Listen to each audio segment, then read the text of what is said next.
Rising club Bhanjanagar तरफ गरीब असहाय मानक खाद्य बंटन कार्यक्रम अनुष्ठित हो जाइछि।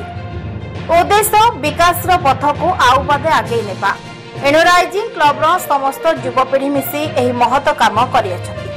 अंचलवासी यह अनुभव करी समस्त को साधुवाद जणाइछथि। आमर एपरी खबर देखा आम चैनल सूर्यालोक अधिकरू अधिक लाइक शेयर एवं सब्सक्राइब करंतु। Bhanjanagar Rajesh Patnaik report Suryalok media.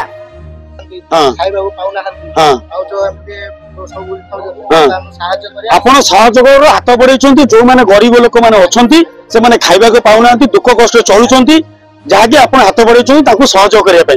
अच्छा यही अनुष्ठान में आप सहयोग करने केते लोक अच्छा आप पाखे